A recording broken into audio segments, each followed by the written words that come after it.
Hello বন্ধুরা, ভ্রমণ চর্চার নতুন এক এপিসোডে তোমাদের সকলকে স্বাগত। আজকের ভিডিওতে তারাপীঠ ভ্রমণের দ্বিতীয় পর্ব নিয়ে এসেছি। তারাপীঠ ভ্রমণের প্রথম পর্বে তোমরা দেখেছো কিভাবে আমরা বর্ধমান থেকে তারাপীঠে পৌঁছেছিলাম। সেই ভিডিওর লিংক আমি ডেসক্রিপশন বক্সে দিয়ে দিলাম, তোমরা দেখে নিতে পারো। এবার ছিল একটা হোটেল খুঁজে নেবার পালা। আমাদের হোটেলের নাম ছিল আস্থা।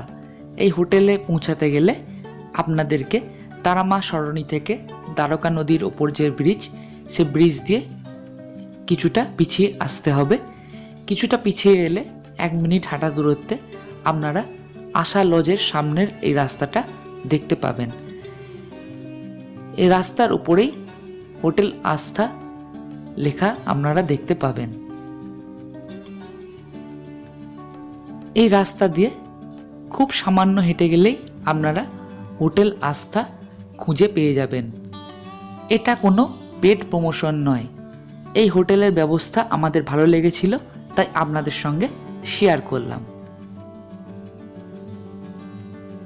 আস্থা হোটেলের এই রুমটাতে আমরা ছিলাম। এই রুমে 2টো বেড ছিল এবং 2টো বেডে আমরা 4 জন বেশ ভালোভাবেই ছিলাম। এসি এই রুমটার ভাড়া পড়েছিল প্রতিদিন 1200 টাকা। টয়লেট বেশ পরিষ্কার পরিচ্ছন্ন লেগেছিল। আবার বলছি, এটা কোনো পেড প্রমোশন নয়। এই হোটেলের ব্যবস্থাপনা আমাদের ভালো লেগেছিল, তাই আপনাদের সাথে শেয়ার করলাম।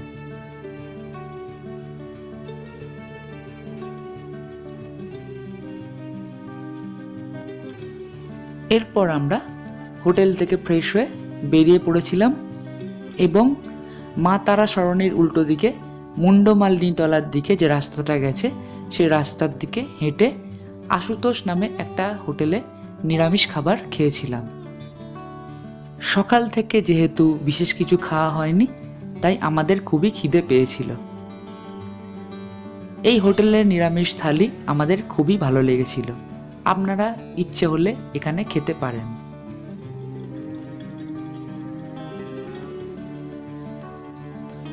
এটা কোনো পেড প্রমোশন নয়।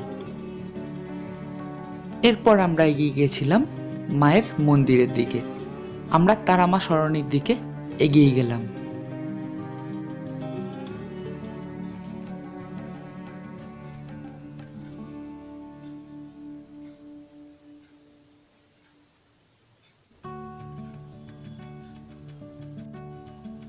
এই রাস্তা দিয়ে হাঁটতে হাঁটতে প্রচুর প্যারার দোকান লক্ষ্য করবেন।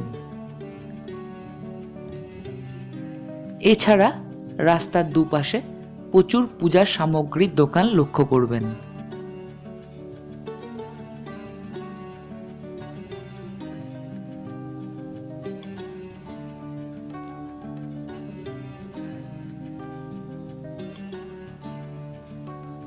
আমরা রাস্তা ধরে আস্তে আস্তে সামনের দিকে এগোতে থাকলাম। যদিও বৃহস্পতিবার ছিল, তবুও যথেষ্ট ভিড় ছিল।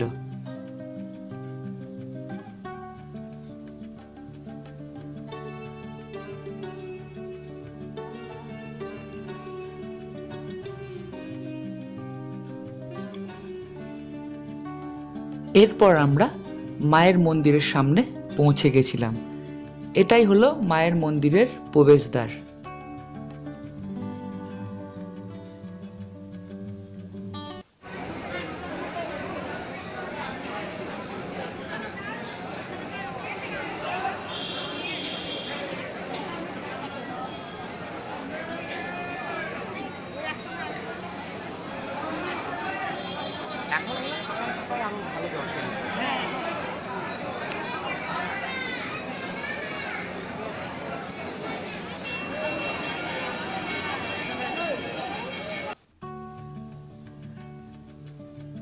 মায়ের মন্দিরে ভোগের সময় হচ্ছে দুপুর 1টা থেকে 2টো পর্যন্ত। সাধারণ নিরামিষ প্রসাদ পেতে হলে আপনাদেরকে সকাল 8টা থেকে 1টার মধ্যে নাম লেখাতে হবে, তবে সঙ্গে অবশ্যই জলের বোতল আনতে হবে। আমরা বৃহস্পতিবার গিয়েছিলাম, তবুও যথেষ্ট লাইন ছিল, তাই আমরা ঠিক করি যে 300 টাকার কুপন কেটে আমরা স্পেশাল লাইনে পুজো দেব। খুবই ভালোভাবে পুজো দিতে যে পান্ডা আমাদেরকে সহায়তা করেছিলেন, সেই পান্ডা দাদার নাম হলো সুজিতদা। সুজিতদার ফোন নম্বর আমি ডেসক্রিপশন বক্সে দিয়ে দিলাম, আপনারা ইচ্ছে হলে যোগাযোগ করতে পারেন। আমরা সুজিতদার সাহায্যে খুবই ভালোভাবে পুজো দিয়েছিলাম। মন্দিরের ভিতরে পূজার সামগ্রী কেনার কিছু স্টল আছে, এই স্টলগুলো থেকে আপনারা পূজার সামগ্রী কিনতে পারবেন। আমরা পূজার সামগ্রী কিনেছিলাম 8 নম্বর স্টল থেকে, পুরোটাই সাহায্য করেছিলেন সুজিতদা।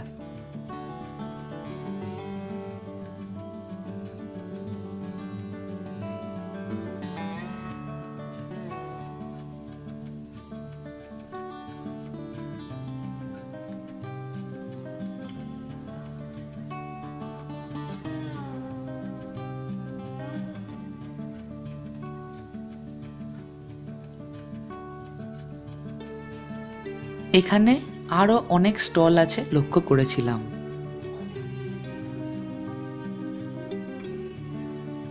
এরপর আমরা 300 টাকা দিয়ে স্পেশাল লাইনের কুপন কেটে সামনের দিকে এগিয়ে চললাম পুজো দেবার জন্য। বৃহস্পতিবার হলেও কিন্তু যথেষ্ট ভিড় ছিল। এখন তারাপীঠে উইকেন্ড বলে কিছু হয় না, প্রতিদিনই কিন্তু পুজোর লাইনে যথেষ্ট ভিড় হয়। এরপর আমরা খুবই ভালোভাবে পুজো দিয়েছিলাম।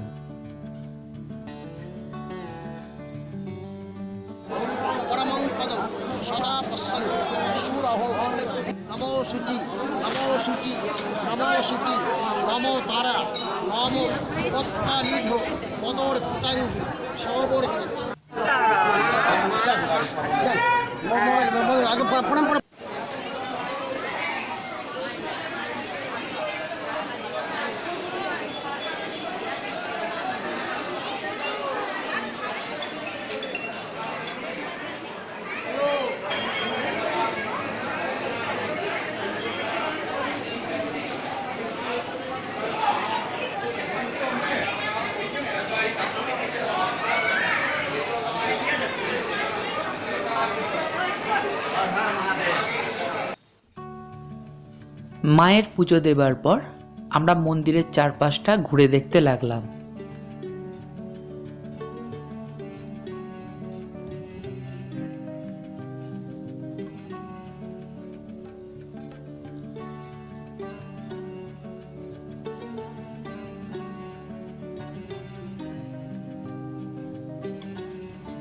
বিকেল গড়িয়ে যত সময় এগোতে থাকলো, সাধারণ দর্শনার্থীদের ভিড় তত বাড়তে থাকলো। অনেক মানুষ যজ্ঞ করছিল, সেটা দেখলাম। এরপর আমরা দর্শন করলাম পবিত্র জীবিত কুণ্ড। এই জীবিত কুণ্ডর পাশ দিয়েই সাধারণ দর্শনার্থীদের লাইন যায়।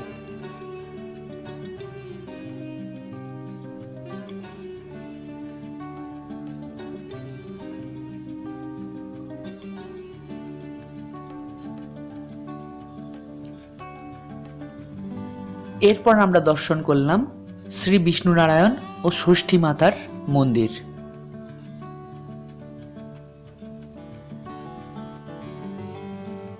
এরপর দর্শন করলাম বামদেবের মন্দির।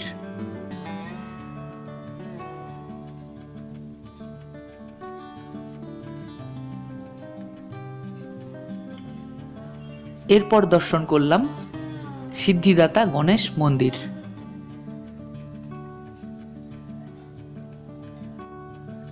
প্রচুর সংখ্যক দর্শনার্থী তখন মায়ের দর্শন করবার জন্য অপেক্ষা করছিলেন। আমাদের পুজো দেওয়া হয়ে গেছিল, তাই আমরা মহাশ্মশানের দিকে যাব ঠিক করলাম।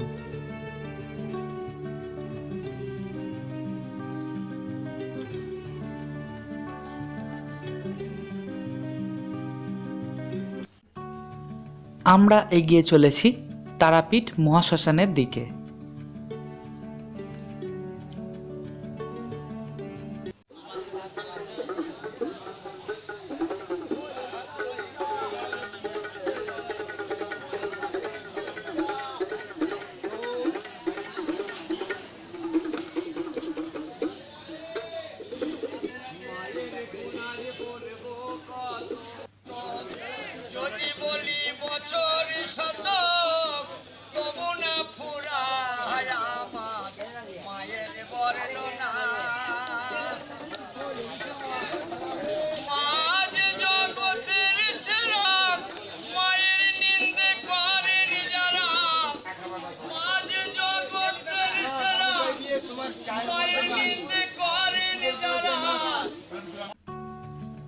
তারাপীঠ মহাশ্মশানে পৌঁছে প্রথমেই দেখে নিলাম বামদেবের সমাধি মন্দির। তারাপীঠ বেড়াতে গেলে আপনারা অবশ্যই এই মহাশ্মশানে একবার আসবেন। এখানকার পরিবেশ আপনাকে মুগ্ধ করবে।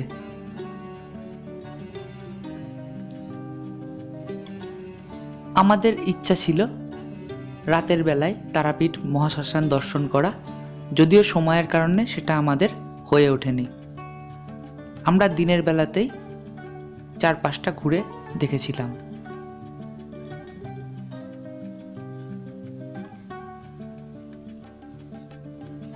এই মহাশ্মশানেই সাধনা করেছিলেন বামদেব।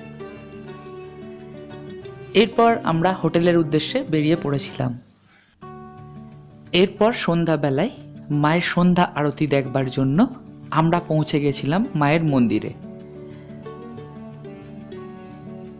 সেখানে বিশাল এলইডি স্ক্রিনে মায়ের সন্ধ্যা আরতি দর্শন করেছিলাম। সেই সন্ধ্যা আরতি আপনাদেরও দর্শন করালাম।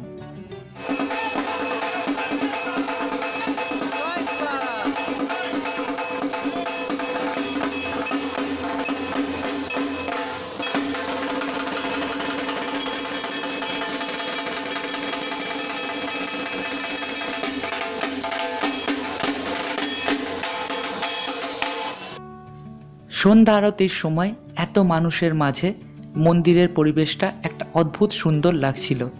এই দৃশ্য সারা জীবন মনে থাকবে। সন্ধ্যা আরতি দর্শন করে আমরা ফিরে গিয়েছিলাম হোটেলের দিকে। পরের দিন খুব তাড়াতাড়ি ঘুম থেকে উঠেছিলাম এবং একটা টোটো ভাড়া করে ঘুরতে বেরিয়ে গেছিলাম। সেই ভিডিও আসছে আগামী পর্বে। আজকের ভিডিও এ পর্যন্তই। আজকের ভিডিও যদি ভালো লেগে থাকে ভিডিওটাকে অবশ্যই একটা লাইক ও একটা শেয়ার করে দেবেন এবং আমাদের ভ্রমণ চর্চা চ্যানেলটাকে সাবস্ক্রাইব করে চ্যানেলটার পাশে থাকবেন, এই অনুরোধ রইল।